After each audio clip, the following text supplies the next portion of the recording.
नमोऽस्तु ते व्यासविशालबुद्धिर्बलारविन्दयातपत्रनेत्रं येन त्वया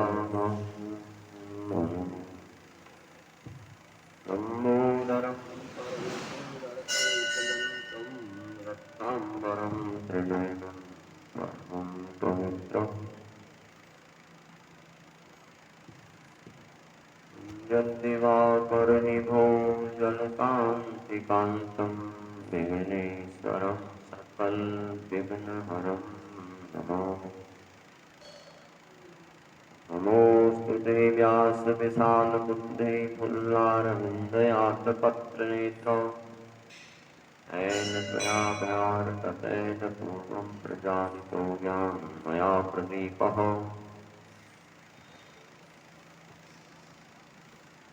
कण्ठे यस्य विराजते हि गरलम् गङ्गाजलं मस्तके वामाङ्गे गिरिराजराजतनया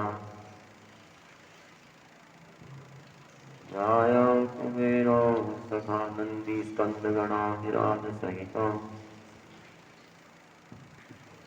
श्रीविश्वनाथ प्रभो काशीमन्दिरस्थितो दया सदा मङ्गलम् कस्तूरीतिलकं ललाटपटले वक्षस्थले कौस्तुभम् नासाग्रे वरमाक्तिकं करतले वेणुकरे कङ्कणम् सर्वाङ्गे हरिचन्दनं सुललितं कण्ठे च मुक्तावली गोपालश्रीवरवेटिलो विजयते गोपालचूडामणि वृंदावन बिहारी लाल की जय। श्रीमद्भागवत महापुराण की जय। प्रातःकालीन वेला में श्रीमद्भागवत कथा श्रवण करेंगे। YouTube चैनल के माध्यम से। तो अगर कोई किसी ने सब्सक्राइब नहीं किया तो सब्सक्राइब करें ताकि आपको हमारी कथा नित्य श्रवण करने को प्राप्त हो।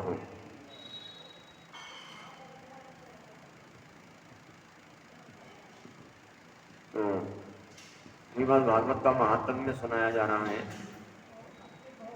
7 प्रकार की गांठें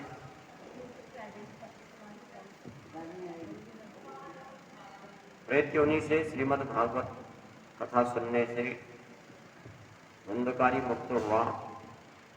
7 दिन उसने बांस की गांठ उसमें बैठ करके जो कथा श्रवण करी। अपार जनों समूह एकत्र हुआ।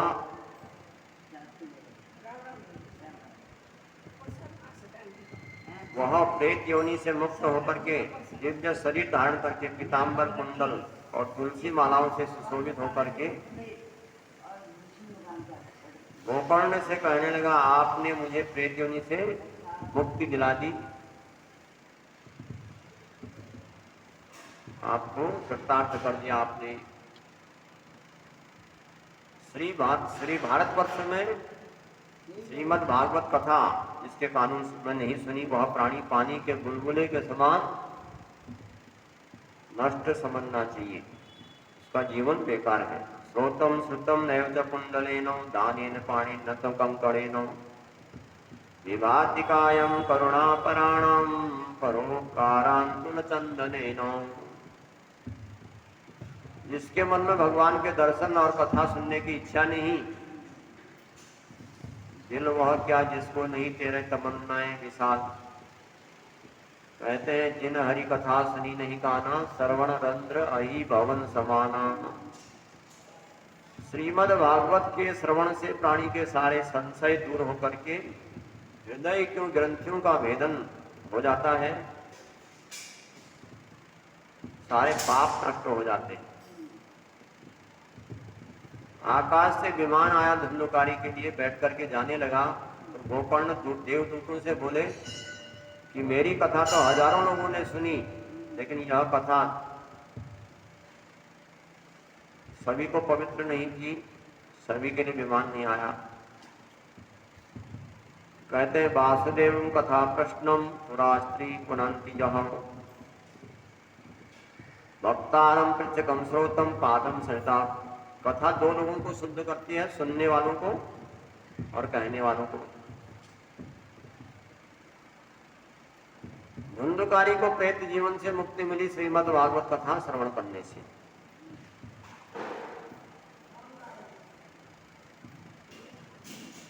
गोकर्ण बोले जब कथा सुना करके सब मनुष्य पाप रहित हो गए तो सबके लिए विमान क्यों नहीं आया? तो देवदूत जो पार्षद थे, जो गोकर्ण को, जो धुंधकारी को लेने के लिए आए थे, वो कहने लगे कथा तो सबने सुनी है परंतु सुनने में अंतर है। सुनी सबने परंतु धुंधकारी ने सुनने के साथ उसका मनन भी किया। सुनने से काम नहीं बनता, उसका मनन भी करना चाहिए। क्या कहा गया तो उसको उस प्रकार के चरित्र में आचरण किया जाता है। तो कहते हैं संदिग्धो ही हतो मंत्र व्यग्रचितो हतो तपः अवैष्णवो हतो देशो हत श्रद्धा पात्रकम। कहते हैं कथा सुनने से कोई वो नहीं होता। बेकार मन से कथा सुनी तो उसका कोई मतलब नहीं। व्यग्र मन से कथा सुनने से, श्रद्धा से सुनने वालों को ही फल मिलता है? बाकी कहीं बैठने से कोई काम नहीं बनता कथा में। ध्यान कहीं है, कथा कहीं हो रही है तो उसका कोई मतलब नहीं है, उसका कोई फल नहीं है। तो धुंधकारी ने उस कथा को सुना मन करके, बड़ा ध्यान लगा करके, तो उसी को मुक्ति। बाकी लोग तो ऐसे ही सुनते थे, कभी इधर देख रहे हैं कभी उधर देख रहे हैं। तो कहते हैं कि शंका होने से मंत्र सफल नहीं होता। अगर मंत्र आप जप रहे हैं उसमें शंका है तो उस मंत्र को जपना बेकार हो जाता है। चंचल मन से जप नष्ट हो जाता है। अयोग्य व्यक्ति की उपस्थिति श्राद्ध नष्ट हो जाता है। तो देवदूत कहते हैं कथा तो सबने सुनी पर ऐसी नहीं सुनी जैसे धुंधकारी ने सुनी बराबर। तो पार्षद कहते हैं ऐसी कथा सुनने से क्या फायदा? जो कथा शांति से मन लगा करके सुनते हैं तब फल प्राप्त होता है। तो कहा कि एक बार और कथा कहिए इन लोगों के लिए। यदि सब एकाग्र मन होकर के कथा सुनेंगे तो सबको वैकुंठ प्राप्त होगा। तो धुंधकारी तो चले गया, विमान आ गया, और लोगों के लिए कथा फिर सुनाई गई। कहा कि सब लोग अगर मन लगा करके सुनेंगे तो सबके लिए आएगा। तो 7 दिनों तक फिर कथा सुनाई तो सबने बड़े ध्यान से सुना, उसका मन लगा करके सुना तो सबकी मुक्ति हो गई जितने भी थे। 7 दिन के बाद भक्तों के साथ भगवान भी आए। भगवान अपने भक्तों को स्वयं आ जाते हैं लेने के लिए। पांचजन्य संघ की जय जयकार होने लगी। विमान पर बैठ करके गोलोक धाम चले गए, गोकर्ण आदि सभी। सूर्य ऋषियों को कथा सुनाते हैं श्रीमद् भागवत की। कहते हैं कि हे ऋषियों, कथा के फल के विषय में क्या कहूं? कहते हैं जिन कानों से, अपने कानों से कर्णेन को कर्ण कथाक्षरो यः पीतश्चते गर्भता न भूयः। कथा सुनने का फल यह है कि संसार से वह तर जाता है। जो फल योगियों को योग करने से नहीं मिलता वह भागवत के श्रवण से प्राप्त हो जाता है। सांडिल्य, इस इतिहास को सांडिल्य मुनि चित्रकूट पर्वत पर रोज पाठ करते हैं श्रीमद् भागवत का। कथा विधि, सनकादि मुनि कहने लगे हे नारद जी, अब तुम श्रीमद् भागवत की कथा से धुंधकारी का मोक्ष हुआ। नारद जी को कथा सुनाई सनत कुमारों ने, और नारद जी से कहा कि हे नारद जी, तुम जिस श्रीमद् भागवत की कथा से धुंधकारी का मोक्ष हुआ, उसकी श्रवण की विधि क्या है, उसको सुनिए। कथा कैसे सुनी जाती है, उस कथा को सुनने की विधि सुनिए। सर्वप्रथम किसी विद्वान पंडित को बुला करके शुभ मुहूर्त के बारे में पूछना चाहिए कि कौन से दिन से कथा रखी जाए। जिस प्रकार एक विवाह की तैयारी की जाती है, उसी प्रकार विवाह में हम 2-3 महीने पहले से तैयारी में लग जाते हैं। ऐसे ही कथा की भी तैयारी बड़े मन से, बड़े पहले से करना चाहिए, 1-2 महीने पहले। तो उत्साह से उस कथा के लिए धन एकत्र करना चाहिए। इस कथा को भाद्रपद मास में सुन सकते हैं, आश्विन मास में, कार्तिक में, मार्गशीर्ष में, आषाढ़ में, श्रावण मास में। ये महीने जो है सुनने वालों के लिए मोक्ष देने वाले। और कथा होने से पहले सूचना भेजनी चाहिए कि सब जगह जहां तक जा सके, जहां तक पहुंच सके, सब जगह कथा के बारे में बताना चाहिए, सूचना देनी चाहिए कि अमुक स्थान पर, इस स्थान पर श्रीमद् भागवत की कथा होगी, तो आप सब लोग पधारिए। सप्ताह के में महापुरुषों का सत्संग होगा, तो सब लोगों से कहना चाहिए कि श्रीमद् भागवत रूपी, अमृत रूपी कथा को पान करने के लिए सब अवश्य पधारिए। तो इस प्रकार जैसे विवाह में निमंत्रण दिया जाता है, उसी प्रकार एक एक घर में जाकर के निमंत्रण देना चाहिए श्रीमद् भागवत की कथा सुनने के लिए। सभी लोगों को बड़े श्रद्धा से आमंत्रित करना चाहिए कि आमंत्रित हैं आप सब लोग। और जो आने वाले अतिथि लोग हैं, सुनने वाले, उनके लिए बैठने की व्यवस्था सही से हो, जिससे कि बैठ करके सुंदर ढंग से वो कथा सुने। सप्ताह प्रारंभ होने से 5 दिन पहले से ही सारी व्यवस्थाएं पूरी हो जानी चाहिए, बैठने की, खाने पीने की, उनकी श्रद्धा से वो व्यवस्था रख लेनी चाहिए। सुंदर खंभों, केले के खंभे हों, उससे हों, तो एक स्तंभ मंडप सजाना चाहिए। मंडप के चारों तरफ सुंदर चांदनी और मौसम के अनुसार लगानी चाहिए। यदि सुनाने वाला वक्ता पूरब की तरफ मुख करके बैठे तो सुनने वालों का मुंह उत्तर की ओर, और यदि वक्ता का मुंह उत्तर को हो तो सुनने वालों का मुख जो है पूर्व दिशा में रहना चाहिए। जो परीक्षित हैं, जो सुनने वाले लोग हैं, उनको धूप, दीप और श्रोताओं को बैठने के लिए फर्श, दरी, पट्टी आदि की व्यवस्था सही से होनी चाहिए। कहते हैं विरक्तो वैष्णो विपुंद्रो शास्त्र विसुकृति दृष्टांत कुशलो धीरो वक्ता कार्यो निष्प्रहा। अब विरक्तो वैष्णव कहते कथा कहने वाला जो है विरक्त होना चाहिए, विष्णु भक्त होना चाहिए, वेद शास्त्रों का ज्ञाता होना चाहिए, दृष्टांत देने में कुशल और शांत चित्त वाला धीर होना चाहिए।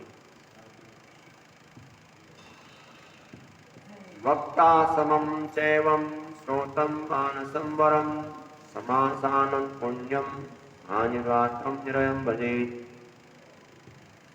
तो वक्ता के बैठने के स्थान से ऊंचे स्थान पर बैठ करके कथा सुनने से पुण्य की हानि होती है। जिस स्थान पर कथा सुनाने वाला बैठा है, उससे ऊंचे आसन पर सुनने वालों को नहीं बैठना चाहिए। अगर कथा सुनाने वाला नीचे बैठा है तो अपने आप भी नीचे बैठना चाहिए। ऊंचे आसन पर बैठने से पुण्य कम होता है, नष्ट होता है, दोष लगता है। शिष्यते हाँ, शिष्य गुरु शिष्य का संबंध होता है। जैसे गुरु के नीचे बैठना पड़ता है शिष्य को, ऐसे ही सुनने वालों को नीचे बैठना चाहिए। वक्ता के आसन से ऊंचा आसन नहीं होना चाहिए। तो एक हनुमान जी का दृष्टांत दिया गया कि हनुमान जी महाभारत के युद्ध के समय में श्री कृष्ण ने अर्जुन को गीता का उपदेश दिया। श्री कृष्ण भगवान गीता में अर्जुन को उपदेश देते हैं गीता का, और समाप्ति पर अर्जुन की तरह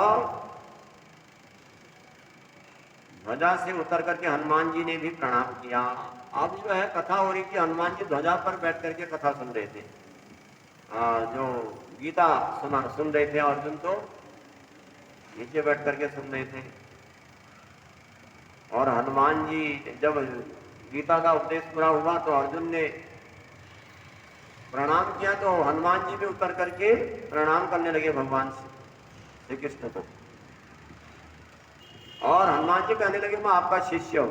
श्री कृष्ण भगवान कहने लगे तुमने वक्ता के आसन से ऊपर बैठ करके कथा सुनी है, तो उसको आपको पाप लग गया है, अतः तुम पिशाच हो जाओ। तब हनुमान जी ने प्रार्थना करी तो श्री कृष्ण ने गीता में भाष्य का आदेश दिया। तब हनुमान जी ने पैसाच भाष्य नाम से भाष्य करके श्राप से मुक्त हुए थे। तो कहने का मतलब है कथा का आसन छोटा होना चाहिए सुनने वालों का। तो इसको सुनने से, श्रवण करने से पितरों की तृप्ति होती है, विशेष करके श्राद्ध के दिनों में अगर श्रीमद् भागवत कथा सुनाई जाए तो पितरों को मुक्ति प्राप्त होती है।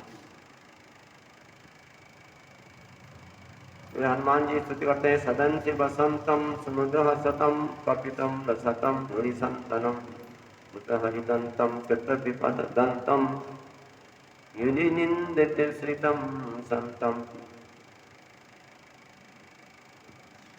कहते हैं कथा कहने के लिए वो योग्य पंडित रखना चाहिए, और उतना ही योग्य पंडित भी रखना चाहिए जो श्रोताओं के शंकाओं के समाधान करे।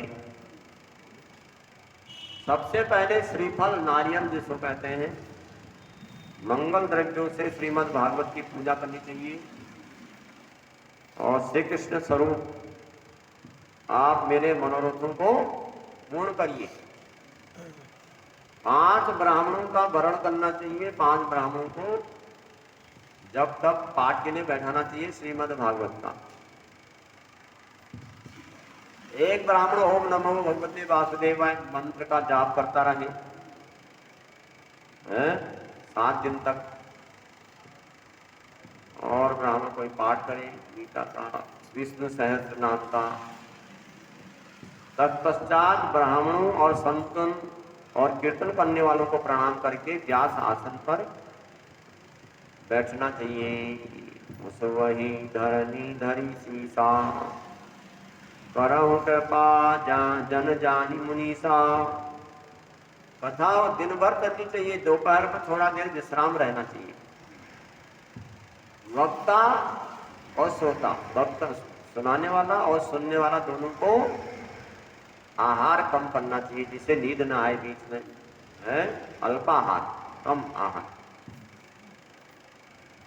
तो श्रोता को उपवास करके कथा श्रवण में व्यवधान आए तो एक समय भोजन करे। अगर एक वैसे तो कहते हैं कि उपवास करे, अगर उपवास न कर सके, भूख लग जाए, कथा सुनने का मन न हो, तो एक समय भोजन करके कथा सुने। यह श्रोता बिना दीक्षा विष्णु दीक्षा विहीना नामम नाधिकारम कथा श्रवे। कथा वक्ता, कथा को सुनाने वाला वक्ता और श्रोता को ब्रह्मचर्य का नियम का पालन करना चाहिए। पत्तल पर भोजन करना चाहिए। दुष्ट मलेच्छ और भगवान और ब्राह्मणों का से द्वेष करने वालों को से बात नहीं करनी चाहिए। किसी को झूठा भोजन न दें। कहते हैं नोचिष्टम कस्यचितम दद्यात् उचिष्टम भोजनम स्वानहो। भोग लगा हुआ प्रसाद जो भंडार ग्रह में शेष रहता है वह झूठा नहीं होता। सप्ताह की समाप्ति पर यथाशक्ति वक्ता और पुस्तक का पूजन करें। अन्य ब्राह्मणों को यथाशक्ति दक्षिणा दें। सुनने वालों को मधुर प्रसाद की व्यवस्था की जाए। यदि ग्रस्त हैं कम से कम 12 ब्राह्मणों को खीर का भोजन और दक्षिणा देकर के तृप्त करें। धर्म अर्थ काम मोक्ष देने वाली कथा है। सनकादि ऋषियों ने नारद जी को कहा, सब शास्त्र दूध के समान है। जितने भी 18 पुराण हैं, 17 पुराण दूध के समान है और श्रीमद् भागवत घी के समान है।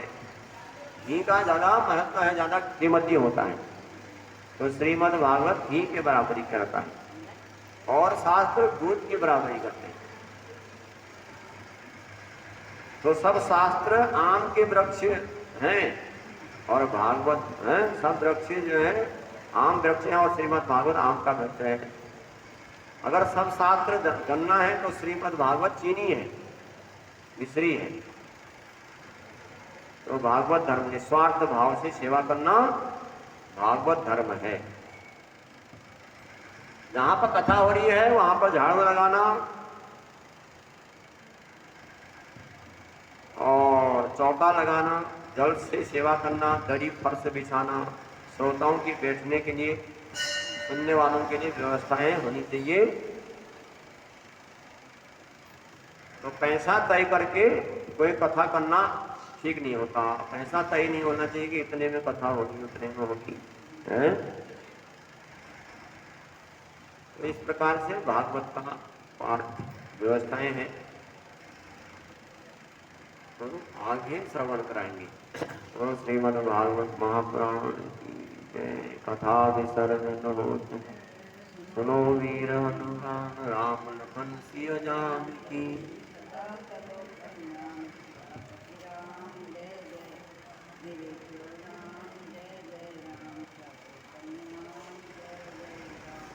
श्रीमन्नारायण नारायण नारायण, नारायण नारायण, श्रीमन्नारायण नारायण नारायण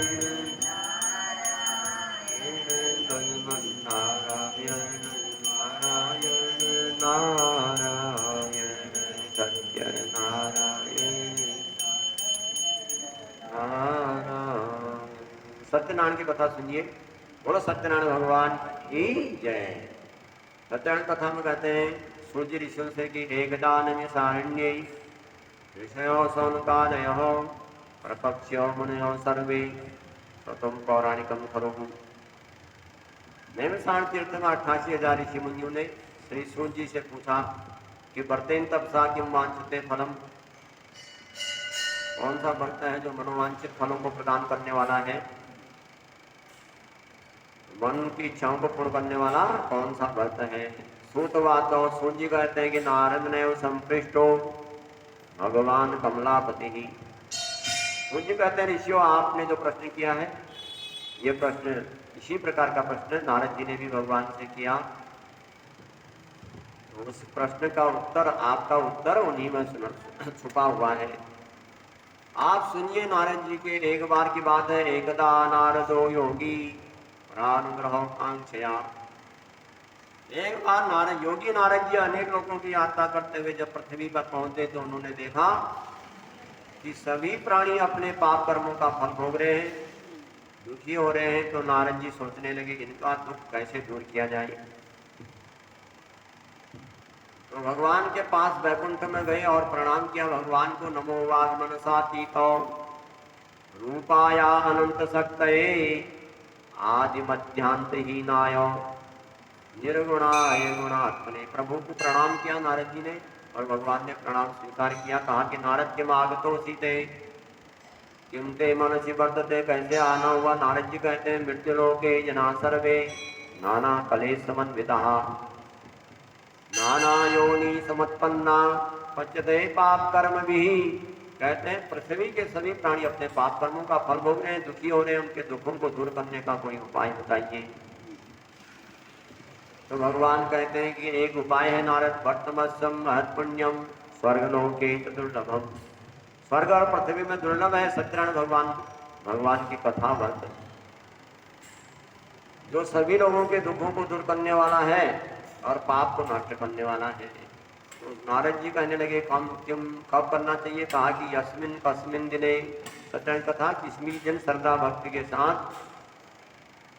मनुष्य की कर सकता है। इष्ट मित्र बंधु बांधवों को बुला करके भगवान को आटे का बना हुआ भोग लगावे, आटे का भोग चूर्ण लगा है, और कथा भगवान की पूजा करके कथा श्रवण करें, और उसके बाद भगवान का नाम लेते हुए अपने घर जाएं, तो उसका सारे पाप नष्ट हो जाएंगे, कथा सुनने से दूर हो जाएंगे दुख। इस प्रकार से बताया।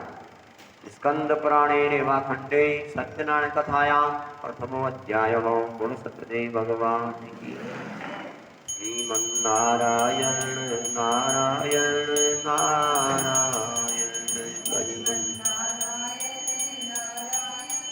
नारायण सत्य नारायण नारायण नारायण।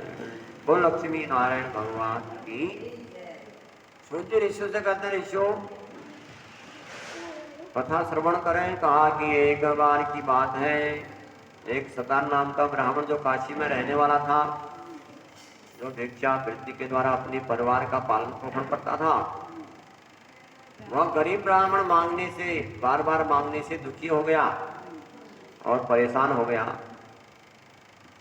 अब भगवान ने जब देखा, ब्राह्मण को दुखी देखा, तो भगवान ने सोचा कि यह ब्राह्मण परेशान है, इसका दुख दूर हो जाना चाहिए, कैसे दुख दूर हो इसका। तो भगवान ने स्वयं बूढ़े ब्राह्मण रूप बना करके दुखी ब्राह्मण के पास गए और कहने लगे कि किमर्थम भ्रमर से विप्रह। ब्राह्मण से पूछने लगे, ब्राह्मण कैसे दुखी रहते हो। ब्राह्मण कहता है, ब्राह्मणो अति दरिद्रो हम भिक्षार्थे महामहिम। वह गरीब ब्राह्मण है, मांगने के लिए जाता है, लेकिन उसको मांगने से मिलता नहीं है, इसलिए परेशान है, दुखी है, क्योंकि बच्चे भूखे रह जाते हैं। कोई उपाय है आपके पास, बताइए, मांगना न पड़े। तो बूढ़े ब्राह्मण रूपी भगवान कहने लगे, तू सत्यनारायण की कथा कर, है, तेरे सत्यनारायण भगवान सारे दुखों को दूर करेंगे, भगवान की कृपा से तेरे दुख दूर हो जाएंगे। सत्यनारायण की कथा की विधि बताई बूढ़े ब्राह्मण ने, और अपने आप अंतर ध्यान हो गए। दुखी ब्राह्मण ने सोचा कि वह कथा करेगा तो कर, लेकिन उसके पास धन नहीं है, तो इसलिए वह रात भर उसको कुछ सोचने विचारने में उसको नींद नहीं आई। अब जो है वह प्रातः काल उठा, रोज की तरह मांगने के लिए निकला, तो उसी दिन उसको काफी मात्रा में दान की प्राप्ति हुई। तो उससे वह भगवान की कथा किया, तो भगवान की अर्चना की, भगवान की कथा की, तो उसके जो है भगवान की कृपा हुई उसके पास। तो भगवान की कृपा से उसके पास धन आना शुरू हुआ और ब्राह्मण धनवान बन गया। ब्राह्मण के पास जब धन आया तो ब्राह्मण हर महीने कथा करने लगा, कथा करते रहा।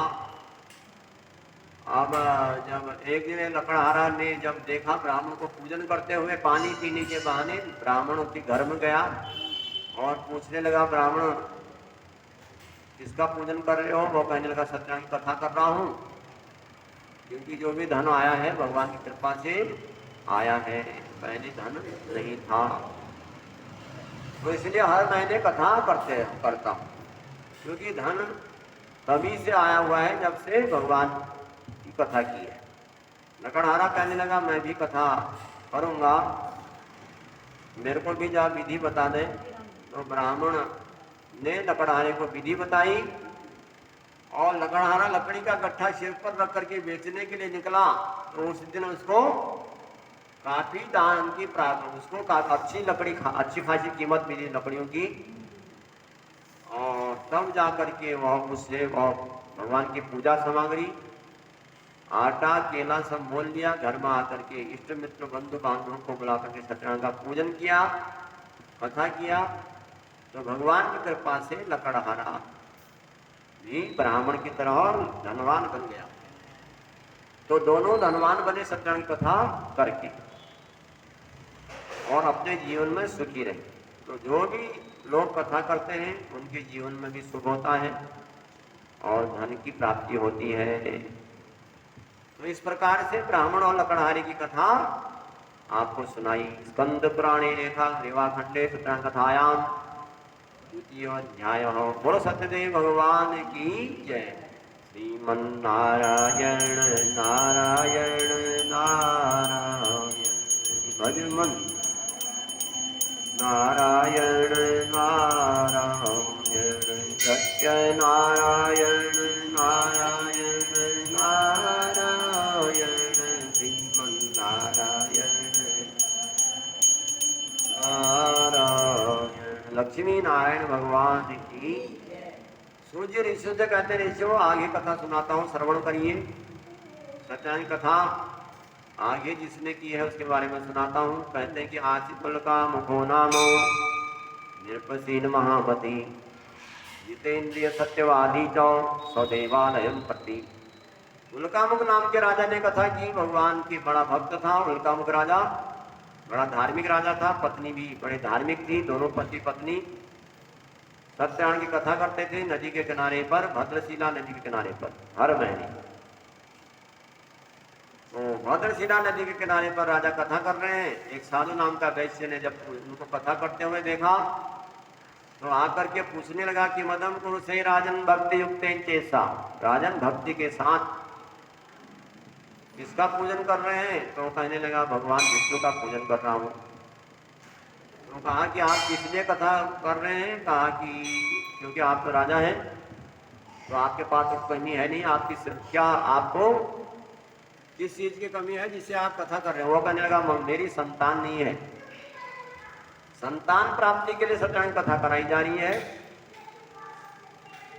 तो साधु नाम का वैश्य कहने लगा संतान होती है अगर कथा करने से, तो संतान तो मेरी भी नहीं है। आप मेरे को भी विधि बता दीजिए, मैं भी कथा करूंगा, मेरी भी संतान हो जाएगी। तो साधु नाम के वैश्य को उल्कामुख राजा ने विधि बताई और साधु नाम का वैश्य अपने घर आया अपनी पत्नी लीलावती के पास और कहने लगा संतान देने वाली सत्यनारायण कथा सुन के आया हूँ, कथा से संतान होती है। पर उल्कामुख राजा ने बताया। वैश्य की पत्नी ने बोला तो अच्छी बात है, कथा कर रहे हैं, आज ही करें, आज ही तैयारी कर लो। वो कहने लगा ऐसे नहीं करेंगे, पहले संतान हो जाए तब कथा करेंगे। हाथ में गंगा जल लेकर के संकल्प लिया कि प्रभु मेरे घर में संतान होएगी तो मैं आपकी कथा करूंगा। वो संकल्प मात्र से वैश्य की पत्नी गर्भवती हुई। समय आने पर उसने सुंदर कन्या को जन्म दिया जिसका नामकरण किया गया, कलावती नाम रखा गया। संतान हुई है घर में। वैश्य की पत्नी ने कहा कि आपने बोला था वैश्य से कि संतान होने पर कथा करूंगा, तो संतान तो हो गई है, आप कथा कर लो।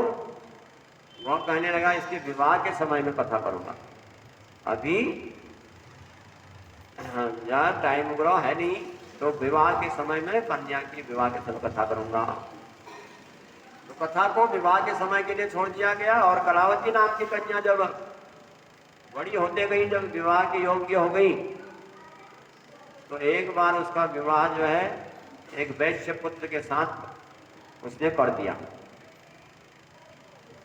वैश्य ने अपनी पुत्री का विवाह कर दिया, कलावती का कन्या का विवाह हो। विवाह करने जब हो गया तो वैश्य की पत्नी ने अपने पति से कहा कि आपने संकल्प लिया था कि पूर्व संकल्पित व्रतम, संकल्प लिया हुआ व्रत आप कथा नहीं करोगे हैं? वो तो करना ही पड़ेगा। तो कहने लगा मेरे पास धन नहीं है कथा करने के लिए। तो भगवान की कथा उसने करना छोड़ दिया और भगवान उससे बहुत नाराज हुए और भगवान ने कहा कि मोहे छल कपट छिद्र न भावा है, ये छल कपट मेरे को पसंद नहीं है। भगवान ने उसको श्राप दे दिया कि दारुणम कठिनम चाश्यम महादुखम भविष्यति, बड़ा भारी दुख प्राप्त करे वैश्य अपने जीवन में। वैश्य अपने व्यापार करने के लिए निकला अपने दामाद के साथ रत्नसारपुर नगर में चंद्रकेतु के राज्य में जब व्यापार करने के लिए निकला, चोरी के आरोप में पकड़ा गया क्योंकि चोरी हो गई थी उसी दिन। और चोरी के आरोप में वैश्य और दामाद को बंद करके जेल में डाल दिया। सत्यनारायण भगवान नाराज थे उन पर हैं। तो वैश्य और दामाद जेल में चले गए और कलावती लीलावती जो है भूखे रहने लगी। अब क्योंकि कमाने वाला कोई नहीं रहा तो भूखे रहने लगी। कई दिनों तक भूखे रह जाते हैं और भूख कब तक सहन हो, उसके लिए जब भूख सहन नहीं हुई तो कलावती कन्या लोगों के घर में गई। तो उसने एक जगह कथा में सुना कि भगवान सत्यनारायण सबके कष्टों को दूर करते हैं। तो तुरंत घर आई कलावती अपनी मां को बताने के लिए कि भगवान सत्यनारायण सबको कष्टों को दूर करते हैं। कथा में सुना उसने, जो भी कथा करता है उसके कष्ट दूर होते हैं। तो लीलावती ने कहा कि हम भी कथा करें, क्योंकि हमारे बराबर कष्ट किसको है जिसको एक एक हफ्ता हो जाता है बिगर भोजन किए हुए। तो हम भी कथा करेंगे। वैश्य तो कलावती लीलावती ने भगवान सत्यनारायण की कथा की, कलावती लीलावती ने, और उस कथा के प्रभाव से भगवान ने चंद्रकेतु राजा को स्वप्न में दर्शन दिया कि ये वैश्य और दामाद जो है निर्दोष हैं। हमारी क्या रह गया, प्रसाद यही होगा, अभी देख खा लेंगे। चलो अभी बांटो। तो प्रसाद, तो उसमें भगवान सत्यनारायण ने उसको चंद्रकेतु राजा को स्वप्न में कहा कि तुम वैश्य दामाद को छोड़ दो, नहीं तो तुम्हारा राज्य नष्ट कर दिया जाएगा। वैश्य और दामाद, चंद्रकेतु राजा ने स्वप्न में जो भगवान ने कहा उस बात को रखा सब लोगों के बीच में, क्योंकि स्वप्न में भगवान का दर्शन होना बहुत छोटी बात नहीं, बहुत बड़ी बात है। भगवान को अगर स्वप्न में भी दर्शन हो जाए तो कहने का मतलब है भगवान का भजन हमारा ठीक चल रहा है, भगवान की याद हमको आ रही है। अगर हम गलत स्वप्न देख रहे हैं इसके मतलब हमारे गड़बड़ा रहा है कुछ हिसाब किताब है। तो स्वप्न में जो भगवान ने कहा तो स्वप्न की बात मान करके वैश्य और दामाद को छोड़ दिया गया और उनसे कहा कि आप अपने घर जाइए। और वैश्य दामाद घर की ओर जाने लगे। स्कंद पुराणे रेवाखंडे सत्या कथायाम तृतीयोऽध्याय। बोलो सत्यदेव भगवान की।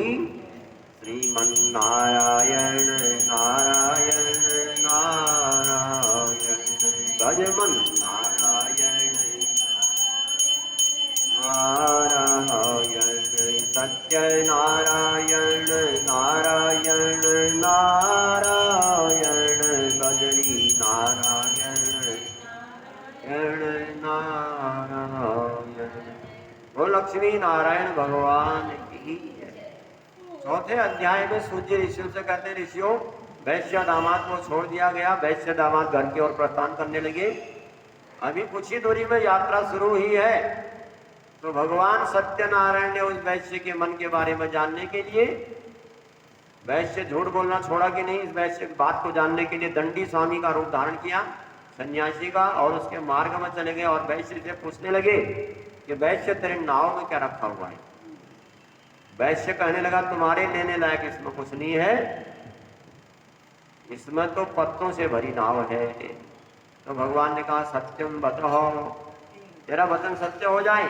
वैश्य जब नाव में आकर के देखा कि वैश्य ने देखा कि वहां पर तो सामान तो है नहीं, केवल पत्तों से भरी नाव है। बड़ी चिंता करने लगा। चिंता करते करते जो है वह सूख गया। तो भगवान तो वैश्य दामाद ने कहा कि गतम न सोचामि कृतम न मन्ये। ससुर जी चिंता क्यों करते हो, है दंडी स्वामी का श्राप, माल पुनः मिल जाएगा। ये दंडी स्वामी से आपने झूठ बोला, ये उन्हीं का श्राप है। माल मिल सकता है बशर्ते आप उनके शरण में जाइए, उनसे क्षमा मांगिए कि मेरे से गलती हो गई, मैं आज से ऐसी गलती नहीं करूंगा। तो मनुष्य गलती करे, कोई गलती हो जाती है, लेकिन गलती के लिए पश्चाताप करे तो उसका पाप भी कट जाते हैं। तो पश्चाताप करो, जाइए आप उनसे क्षमा मांगिए। तो दामाद का कहना मान करके दंडी स्वामी के पास गया वैश्य, क्षमा मांगने लगा। क्षमस्वम चापराधम में महाशोका करो, मैं क्षमा कर दो मेरे को, मैं मेरा स्वभाव ही ऐसा है प्रभु, आप क्षमा करने वाले हैं, क्षमा कर दो। आज से ऐसी गड़बड़ नहीं होगी, ऐसी गलती नहीं होगी। तो क्षमा मांगी और भगवान सब खुश हो गए, उससे प्रसन्न हो गए, कहा कि जा तेरा मनोरथ सिद्ध हो जाए। और वैश्य नाव में आकर के देखा, सब कुछ पाया, भगवान के गुणगान करने लगा कि प्रभु सब क्षमा कर देते हैं, प्रभु की अगर शरण में कोई जाए तो क्षमा करने वाले हैं भगवान। तो नाव की मैं जब सब कुछ पाया तो नाव की चीजें संभाल करके घर की तरफ गया और घर के नजदीक पहुंचा। नाव की रक्षा करने वाले नौकर को अपने घर भेजा कलावती लीलावती के पास कि जाकर के समाचार दे दो कि वैश्य और दामाद आ गए। और जब कथा हो रही थी, कलावती लीलावती कथा में बैठी थी, तो कथा में से बीच में से उठ करके गई लीलावती, तो भगवान नाराज हो गए कि कथा में विघ्न होने से है। तो भगवान कलावती कन्या से कह गई कि तू पूजा करके तू आ जाना। कलावती कन्या ने भगवान की पूजा की, लेकिन जल्दी में की तो जल्दीबाजी में भगवान का प्रसाद लेना भूल गई। प्रसाद नहीं लेने के कारण उसके पति को नाव से ही डुबो दिया गया। और जब कलावती कन्या पति के दर्शन करने के लिए गई तो पति के दर्शन नहीं हुए।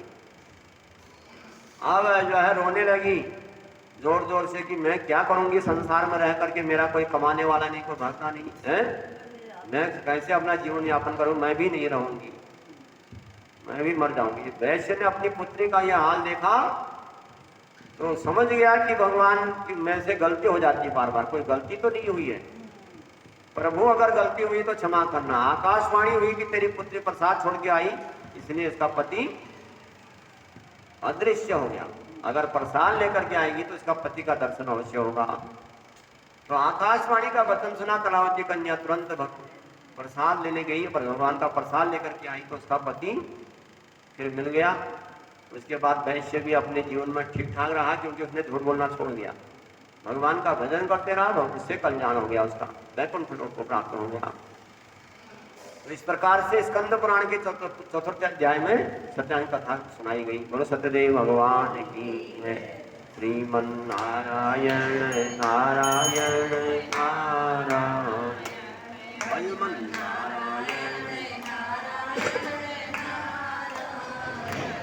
बदरी नारायण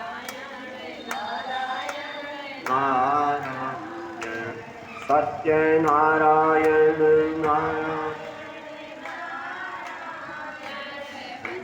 नारायण नारायण। बोल लक्ष्मी नारायण भगवान की। सूर्य ऋषि से कहते हैं कि सारी कथा तो सुना दी है, और क्या सुनना है। ऋषि लोग कहने लगे एक कथा और सुना दीजिए प्रसाद के बारे में। तो प्रसाद के बारे में कथा बताई। सूर्य ऋषि से कहते हैं कि आशी तुंगध्वज राजा प्रजा पालन तत्पर। तुंगध्वज राजा ने भी भगवान का प्रसाद छोड़ दिया था, तो उसके 100 पुत्र नष्ट हो गए। तुंगध्वज राजा शिकार खेलने का शौक था, जंगलों में घूमते रहता था। एक बार जब जंगलों में घूमने फिरने लगा तो थक गया, और थक करके पेड़ के नीचे बैठा तो देखता है कि दूसरे पेड़ के नीचे छोटे छोटे गोपाल सत्यान के पूजन कथा कर रहे हैं, लेकिन राजा होने का अभिमान था, इसने भगवान को नमस्कार भी नहीं किया, न भगवान का प्रसाद लिया। तो राजा अभिमानी, राजा ने न प्रसाद लिया, न भगवान का, न भगवान को न प्रणाम किया।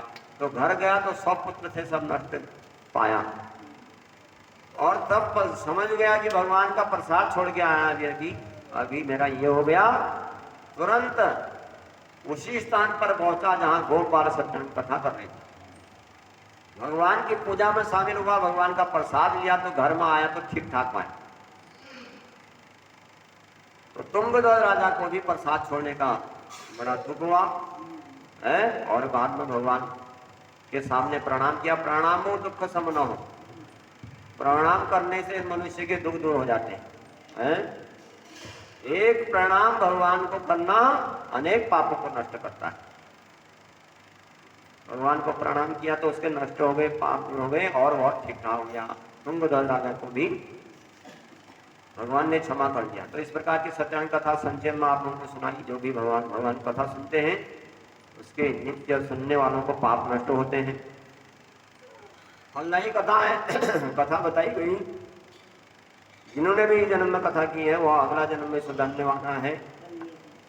कथा की है ब्राह्मण ने लकड़हारे ने, लकड़हारा ब्राह्मण सुदामा और लकड़हारा केवट के रूप में जन्म हुआ।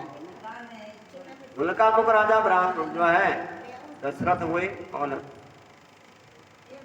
वैश्य नाम का जो साधु नाम का वैश्य था, भगवान की कृपा से मोरध्वज नाम का नामी राजा हुआ, और तुंगध्वज राजा भगवान का स्वयंभू मनु बने। सारे भागवत की कथा सुनकर के मोक्ष को प्राप्त हुए। तो भगवान की कृपा सब पर बनी रही, तो भगवान आप पर भी कृपा बनाए रखें। बोलो सत्यदेव भगवान की। श्रीमन नारायण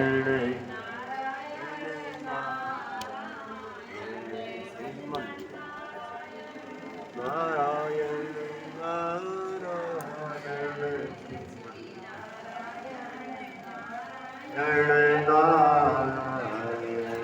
गलरी नारायण नारायण।